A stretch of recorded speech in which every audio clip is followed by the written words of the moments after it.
Bonjour les amis, comment allez-vous? J'espère que vous êtes en pleine forme. Je discutais avec un homme là qui me racontait comment il ne comprend pas sa femme. Il me dit ma femme elle est ingrate, elle est égoïste. Je n'arrive pas à la comprendre. Pendant que je me tue au travail, je charbonne comme un malade.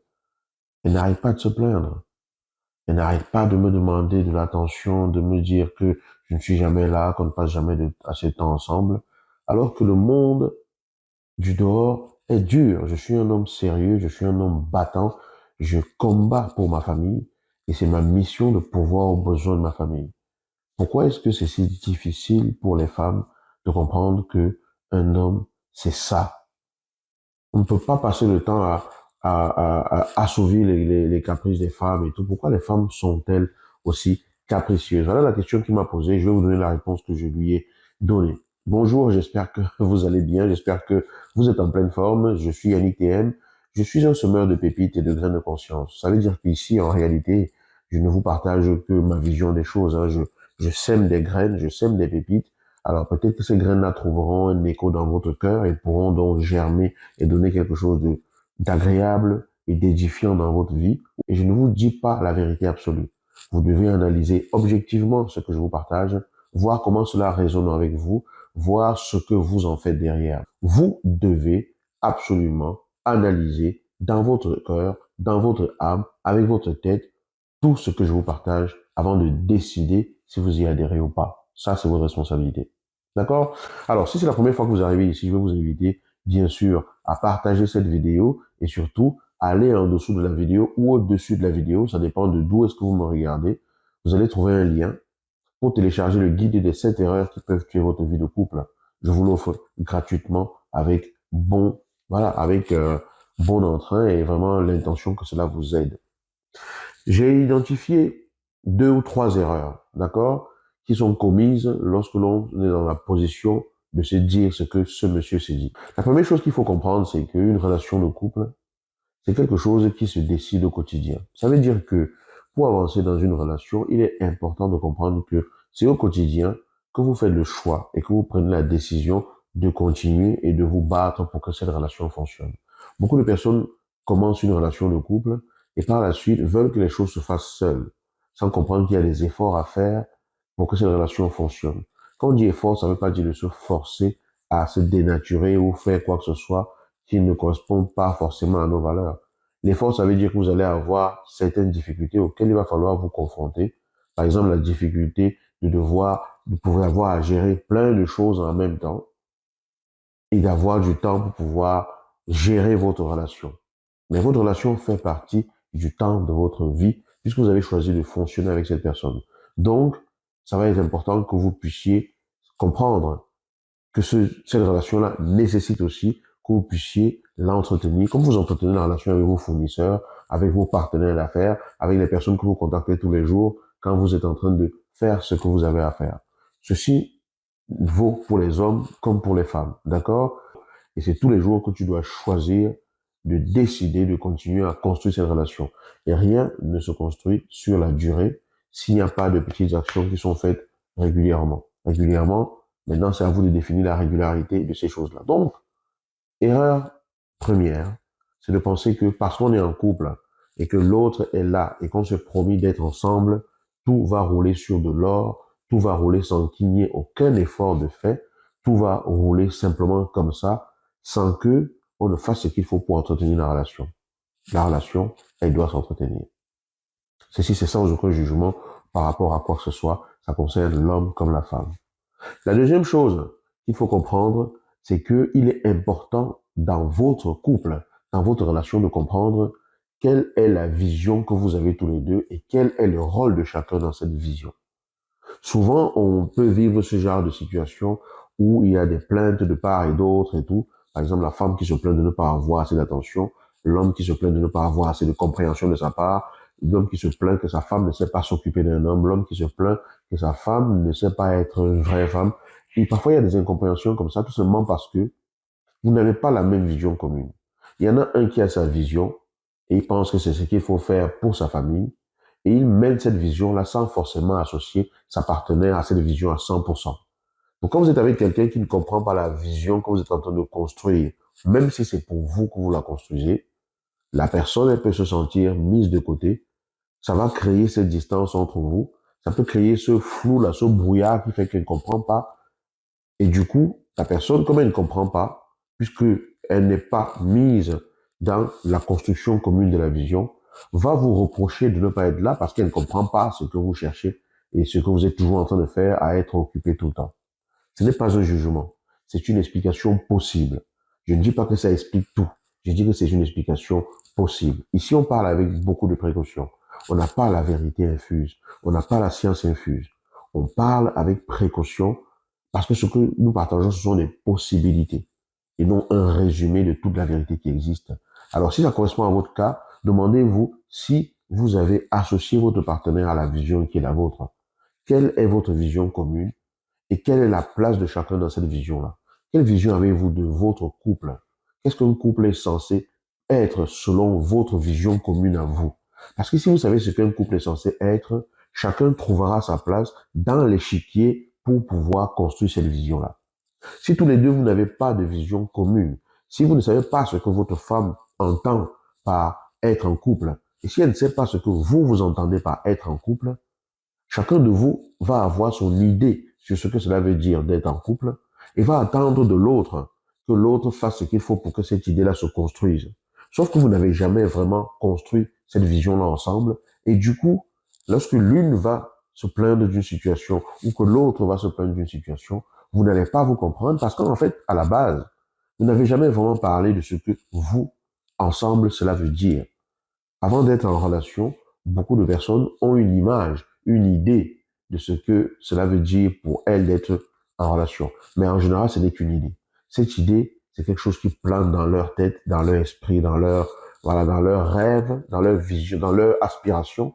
Mais cette idée-là n'est jamais vue de façon vraiment claire. On n'a jamais vraiment clarifié les choses. Donc, si tu clarifies quelle est la vision que tu as du couple, que tu as du fait d'être en relation avec un homme, que tu as du fait d'être en relation avec une femme, que tu as du fait de pouvoir construire quelque chose avec quelqu'un, tu comprendras et tu te poseras la question de savoir quelle est ta place dans la construction de cette vision. Et si chacun comprend sa place dans la construction de cette vision, chacun saura que pendant que l'autre est en train de faire ce qu'il a à faire, il est en train de contribuer à la vision qu'on est en train de construire ensemble. Et la personne aura beaucoup plus de compréhension par rapport au fait, que l'autre, par moment, peut être très concentré à faire quelque chose. Parce qu'une femme aussi, dans son rôle dans la relation, va être très concentrée, elle peut être très absorbée à faire ce qu'elle a à faire dans la relation, au point où son partenaire a l'impression que sa femme le délaisse, par exemple. Une femme, par exemple, qui est préoccupée par rapport à certaines choses concernant ses enfants, par rapport à certaines choses concernant le fonctionnement de la relation et tout ça, elle va être prise considérablement de façon émotionnelle par rapport à cela. Une femme qui est émotionnellement préoccupée par un certain nombre de choses n'est pas forcément disposée, d'accord, à pouvoir donner un retour par rapport à d'autres aspects de la relation dont vous pourriez vous plaindre. Donc c'est purement humain. C'est purement humain de comprendre cela. Vous êtes deux, vous voulez fonctionner à deux ensemble. C'est important qu'ensemble vous puissiez définir ce que vous voulez construire et quel est le rôle de chacun. On ne peut pas à ce moment-là reprocher à quelqu'un de jouer son rôle pleinement et à 100%. Cependant, la troisième chose que vous devez comprendre, c'est ceci. Chacun a son mode de fonctionnement. Même si vous définissez la vision et que vous décidez de fonctionner ensemble et que chacun a son rôle dans la relation, il faut que vous compreniez que la relation est censée nourrir chacun d'entre vous deux. Ça veut dire que ce que vous apportez dans la relation contribue à faire grandir la relation, mais la relation grandit parce que ça nourrit votre partenaire par rapport à des besoins que votre partenaire peut avoir. OK? Oui, on dira oui, chacun doit se concentrer sur ses besoins et tout, mais vous êtes quand même dans une relation. L'être humain est un être de relation. Ça veut dire que même s'il y a des besoins qui sont votre responsabilité à combler et tout, ça ne vous fait pas de mal lorsque votre partenaire vous apporte quelque chose par sa façon d'être, par sa façon de se comporter, que ce soit l'homme ou la femme, hein, parce que cela vous remplit émotionnellement, cela vous permet de vous sentir bien. Donc si votre femme se plaint du fait qu'elle manque d'attention, du fait que vous n'êtes jamais là, du fait que vous ne parlez jamais ensemble de quoi que ce soit, peu importe de quoi elle se plaint, ou que votre mari se plaint de ne pas être compris, se plaint de ne pas être peut-être respecté, se plaint du fait que vous vouliez prendre peut-être les devants pour résoudre certains problèmes parce que vous avez l'impression que lui, il ne les résout pas bien. Et à ce moment-là, il se sentira rabaissé, il se sentira pas respecté à sa place d'homme. Peu importe, on prend juste des exemples. OK? Il est important que vous compreniez ce qui nourrit l'autre. Et quand vous comprenez ce qui nourrit l'autre, il faut bien comprendre ceci. Ce n'est pas parce que tu charbonnes comme un malade pour nourrir ta famille, pour apporter des choses à ta relation et tout, que ça veut dire que ça nourrit forcément en plus émotionnellement ta partenaire. Parce que le charbon que tu as, on prend une métaphore, hein, d'accord? C'est la métaphore. Je vais prendre la métaphore du charbon. Le charbon peut être une source d'énergie. C'est une source d'énergie. Mais cette source d'énergie-là, tu peux pas amasser plein de charbon dans ta maison et espérer faire fonctionner ton frigo ou ta télévision qui a besoin d'énergie électrique. Ton charbon doit être transformé en électricité pour que les appareils électriques les utilisent. Ça veut dire que si tu te dis, je me tue au travail, je donne tout ce que j'ai à donner et tout, mais ça ne lui suffit pas, comprends simplement que c'est pas parce que tu te tues au travail que ça veut dire que ça correspond au type d'énergie dont son besoin, dont son vase d'amour, son vase d'affection a besoin pour être rempli. Ça veut dire que tu supposes que ta partenaire, d'accord, c'est ce poste de télévision-là qui fonctionne avec l'énergie électrique et qui doit être branché sur une prise. Remplis ta maison d'autant de charbon que tu veux, ta télévision ne marchera pas. Parce que cette télévision a besoin d'une énergie électrique pour pouvoir fonctionner. Transforme ton charbon en énergie électrique d'une façon ou d'une autre et injecte cette énergie dans le circuit et tu verras que lorsque ta télévision sera branchée, elle fonctionnera. Donc ce n'est pas parce que tu es en train de penser que en te tuant et en ramenant tout ce que tu ramènes, tu nourris émotionnellement ta partenaire que tu es en train de la nourrir. Il faut que tu veilles à ce que ce dont elle a besoin pour se sentir à l'aise, pour se sentir aimé dans la relation, corresponde au type de nourriture émotionnelle qui la remplit, qui la fait fonctionner. Parce que lorsque ça la remplit, elle fonctionne mieux. Lorsque ça entre en elle, elle fonctionne mieux. OK? Lorsque ça rentre dans son cœur, elle fonctionne mieux. Et toi, madame, ce n'est pas parce que tu penses que tu vas avoir certains comportements que cela veut dire que forcément ton partenaire aspire au même type de comportement. Ce n'est pas parce que tu aspires à avoir de l'attention, d'être écouté et tout, que ça veut dire que ton partenaire a forcément les mêmes besoins. Il est important que tu fasses attention aux besoins également de ton partenaire. Que tu saches lui donner le type d'énergie dont il a besoin. Si son type d'énergie, c'est avoir de la compréhension du fait que, par rapport au projet qu'il est en train de mener, il a besoin de prendre un peu plus de temps pour pouvoir le faire. Le type d'énergie dont il a besoin à ce moment-là, c'est que tu comprennes, que tu lui dises des mots qui lui permettent de comprendre que tu comprends. Que tu lui dises des mots qui permettent de comprendre que tu comprends, qu'à ce moment-là, vous êtes en train de traverser une période où il a besoin de toute cette énergie-là. Que tu sois à ses côtés pour le soutenir et non pour lui reprocher de ne pas être là. D'accord? Maintenant, vous allez dire, oui, si je dois faire ça et que je dois faire ça tout le temps et que lui ne fait jamais rien, c'est pas équilibré. C'est pour cela que vous devez savoir parler d'une voix commune. Vous allez devoir trouver un mode de fonctionnement qui permet que chacun arrive à trouver son rythme. C'est comme une danse. On ne fait pas forcément les mêmes pas lorsque l'on valse avec quelqu'un, lorsque l'on zouk avec quelqu'un. Vous voyez un peu? Quand vous zoukez là. Vous connaissez le zouk d'ailleurs? Parce que il y a des gens là qui savent même pas. Quand vous faites danser un slow, hein, vous voyez, on ne fait pas forcément les mêmes pas. Parce que quand vous vous déplacez vers la gauche, votre partenaire, en fait, elle se déplace vers la droite. Pourtant, vous allez dans la même direction.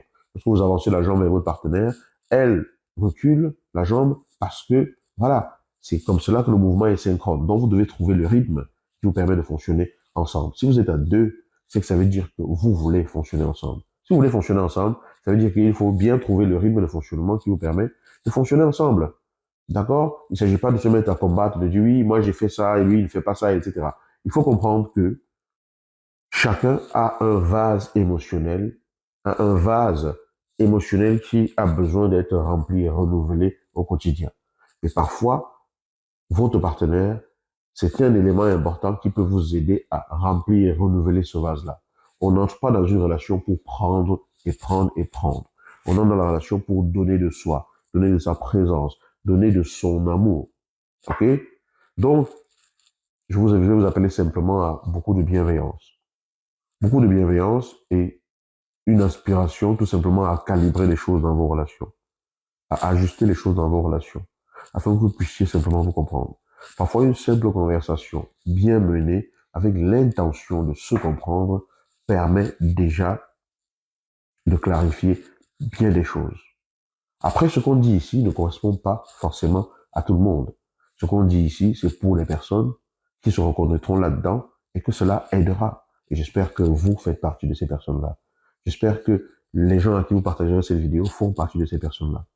J'espère que cette vidéo inspirera plus d'un, aidera plus d'un, éclairera le chemin de plus d'un ou de plus d'une personne. D'accord? Et telle est mon intention. Si vous avez aimé cette vidéo, pensez à la partager. Je serai ravi de vous lire dans les commentaires. N'hésitez donc pas à en laisser. Et surtout, n'oubliez pas de télécharger votre guide des 7 erreurs qui peuvent tuer votre vie de couple. Et je vous rappelle d'ailleurs que tous les dimanches à 19h, bon, pas en cette période-ci parce qu'on est en fin d'année et que, voilà, le nouvel an, ça tombe un dimanche, Noël est tombé un dimanche et tout.